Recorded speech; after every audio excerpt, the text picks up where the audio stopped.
Hi, I'm HAINBACH. Good to have you back. This video is a follow-up to last week's video on tape splicing. If you haven't watched that, I suggest you do, because it will make things just a bit more clear. Now, first of all, let me say I'm amazed by the feedback that I got from everyone. I've learned a lot through the comment section, which is something you probably don't hear much on YouTube. Let me address some of the comments, and I hope this will make a lot of things clearer for everyone who wants to work with tape, which is a lot of fun, especially if you don't have to work with it. The first one by Jonathan Clark reads, "Not sure if this is noted, and it's really not a big deal. When you're cleaning tape heads mechanics with IPA, clean in a wiping in one direction fashion, left to right. You will risk scratching and deforming your heads if you rub on your heads with a dirty, fluxy Q-tip.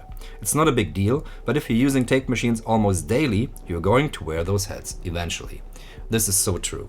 What I did wrong in the video was putting the alcohol on and then rubbing like this. You get dirt on there and then you re-rub with the dirt. So just like this, this, and this is the correct motion. Thank you, Jonathan Clark. The next comment by Alexander Altman is extremely important. "Whenever I clean my cassette recorders, I use 91% isopropyl alcohol. I always avoid the pinch roller when cleaning because I'm afraid of drying it out. However, any time that I've attempted to clean them, there's always a nice brown coating of something that winds up on the Q-tip. Is it just dirt, or is this actually bits of the pinch roller being eroded from the alcohol?" You should never clean rubber parts with alcohol. They will dry out and they will get destroyed. You need a special cleaner. I've one en route. It's not arrived yet, so I can't show you the bottle, but I'll link to it in the description below. And the brown gunk you mentioned is hopefully just the magnetic tape residue and not the actual pinch roller itself, which would be horrible. The next point was brought up by a bunch of you. I should use a splicing block, especially to glue the ends of the tape together instead of just doing it right here. And as Chris Randall was quick to point out, I have one already here, and it's right here. So I hadn't noticed this indentation, which is meant to put tape in. And hey, it stays in there instead of dropping on the floor like all the time. So then it's possible to use the splicing tape and just do the editing easily like this, make it clean, and use your thumbnail to put out any air bubbles that might be there. So the splicing block was always there. Now I have another one, which is very nice, which I got from a friend of mine, and it's for cassette tape. So it's very small, but the nice thing is it holds the tape in place. So if I ever was masochistic to do something like this with cassette tape, this will come in very handy. Speaking of which, amulets, please do that video on cassette tape splicing. I would watch that 100 times. Paul Mitchum, whose comment I stick it under the last video, made a 4-sentence masterclass in tape editing, and I want to get into his comments. "Former engineer me cringes. Use a splicing block, especially for taping the bits together. Splice to leads so you can spool all the tape onto an ashtray rather than letting it run wherever. That is a great practice. Splicing to leads means splicing to leader tape, which is no recording function, but is very useful in editing. You make your cut, then you splice it to a leader tape and wind that around the bobby. And then you can see exactly where your part begins and where it ends, and you can spool it up instead of it all falling down on the floor. Sadly, my leader tape is also still in transit, so I can't show you that process." Now, the next point he mentioned was never ever move the pancake without a reel underneath. That's something that other people brought up too. Also Rosas, whose comments were very helpful and funny. Every time you move this thing, I put a bit of tape over there. And why it fell down in the video was because I didn't put enough tape to hold the tape in place. But I edited that because that video felt it was already getting too long. But if the bobby system is so dangerous, why use it at all? Because it introduces less friction. As you can see, the tape is just lying here on one teller plate. It's a plate on a plate. So it will only have friction here. But with a reel, you get friction up top and below. So that causes more friction and makes the machine more unstable, so you get the less good sound. The German way of handling the problem of the tape falling down and spooling all up is it happens to you once and then it better never happens to you again. So you put a bit of tape on there and then you are very, very careful.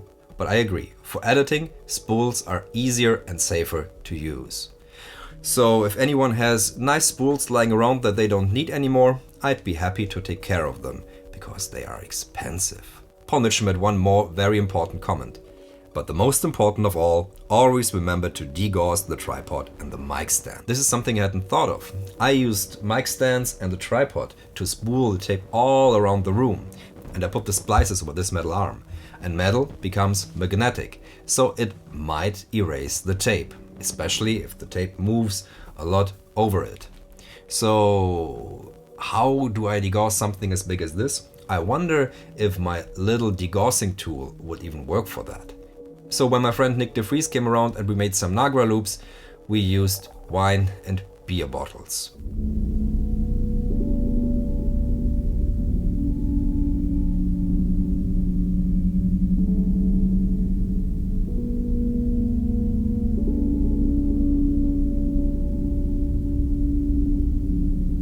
We should probably have taken off the labels to reduce friction, but there's only so much you can do in a day. In a similar vein, Rosas had another good tip. Use clothes pegs to attach your pieces of tape to some non-metallic string or washing line strung from high posts on the walls. Heads up. Start of loop uppermost.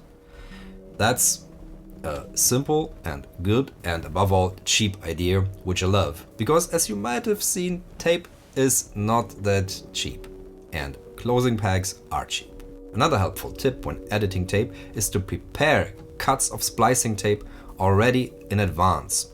2 centimeters of this, a few strips, put somewhere where you can quickly get them and reach them is a lifesaver. Simple, but it works. You could also make use of a yellow China graph, wax pencil, to mark your edit points and number each piece of tape. That is a much better workflow than all the cutting and spooling and respooling that I did. Just find the points, mark them, and then do one final session where you cut everything. Simple and helpful again. Another comment that kind of encapsulates the whole gung-ho approach I took to this is by Chris Randall. For real edits, if you're splicing a song or whatever, a much better technique is required. But for this sort of stuff, it's more like YOLO. I don't even know if people say YOLO anymore, but I completely understand what he means. It's really not that important if you're splicing different ambient loops together how precise you are, because you're going out of rhythm and out of time anyway, and it's more about the texture of everything. So, and even degradation can be a good thing in that regard, in that it makes the signal more texturized. But all the tips that I got from you have helped me get a lot better with this, which is amazing to me, and I'm so happy about that. One last comment that's not technical, but it's by long-term viewer Bruno Wiebelt. Thank you, immense interesting. I like the meta soundtrack with all the machine sound, tape between fingers and so on. So that made me make a sample library. I've recorded all of the sounds that this machine makes on its own, all the buttons, all the tape noises, the motor noises, the hiss, and everything as a library that you can get on my Patreon. So if you need button sounds for your new user interface,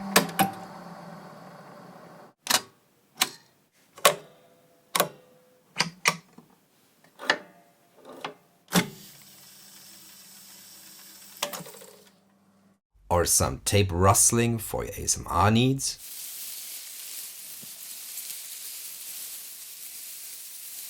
or some musique concrète beats.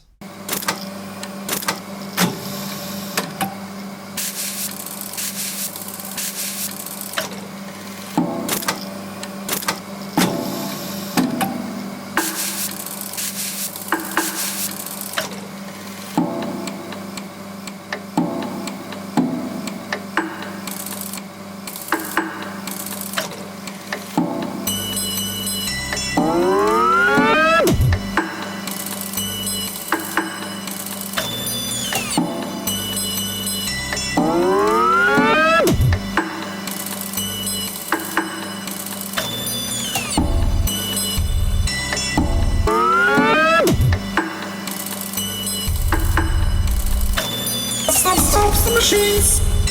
Stop stops the machines. Stop stops the machines. Stop stops the machines. It was all carefully recorded using a Sony PCM 100 recorder. For those of you not on my Patreon, there's a free download of Just the Bliss of Pure Tape Hiss in the description.